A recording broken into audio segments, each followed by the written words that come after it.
শেরপুর পৌরসভায় ৯টি ওয়ার্ডের ৪১টি মহল্লায় প্রায় লক্ষাধিক মানুষের বসবাস। প্রথম শ্রেণীর পৌরসভার মর্যাদা থাকলেও শহরের চিত্র বলে ভিন্ন কথা।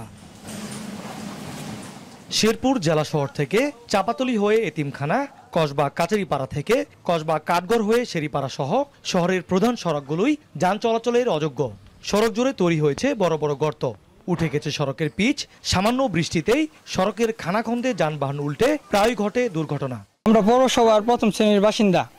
আমরা নিয়মিত পৌর ট্যাক্স কর সকল কিছু দিয়ে থাকি, কিন্তু আমাদের রাস্তা কেন এরকম ভাঙা থাকবে? দীর্ঘদিন ধরে রাস্তার অবস্থা খুব খারাপ।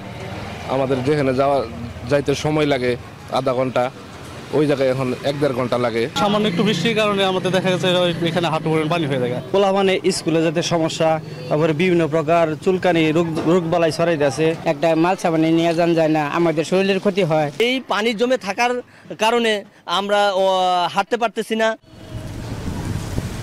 স্থানীয়রা বলছেন, পৌরসভার ৯টি ওয়ার্ডে মোট ২২৬ কিলোমিটার রাস্তা রয়েছে, যেখানে ১৮০ কিলোমিটার পাকা সড়ক এবং ৪৬ কিলোমিটার সড়ক কাঁচা। পৌরসভার প্রতিটি সড়কে খানাখন্দ ও জলাবদ্ধতা থাকলেও পৌর কর্তৃপক্ষ বলছে মাত্র ২০ কিলোমিটার সড়কে সংস্কার প্রয়োজন।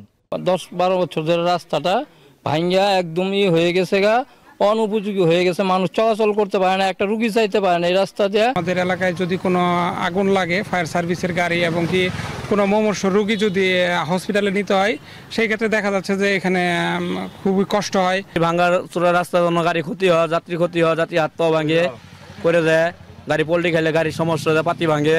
আমি অলরেডি আমাদের ইঞ্জিনিয়ারিং দপ্তরকে নির্দেশনা দিয়েছি যে যে জায়গায় পডলস হয়েছে বা বড় বড় গর্ত হয়েছে, সেই গর্তগুলা ধরে রোড ধরে একটা এস্টিমেট করে আমরা ঠিকাদার দিয়ে কাজ করবো, আমরা নিজেরা আর করবো না, যে ক্ষেত্রে যাতে একটু স্বচ্ছতা বা জবাবদিহিতা নিশ্চিত হয়।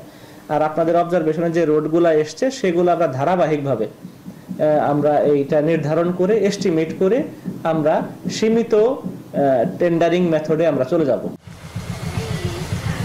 যান চলাচলের অযোগ্য এসব সড়ক পৌরবাসীর নিত্যদিনের ভোগান্তির প্রতিচ্ছবি। দীর্ঘ কয়েক বছর ধরে চলা এই দুর্ভোগ থেকে মুক্তি পেতে পারেনি পৌরসভার হাজারো বাসিন্দা। জাহিদুল খান সৌরভ, এখন শেরপুর।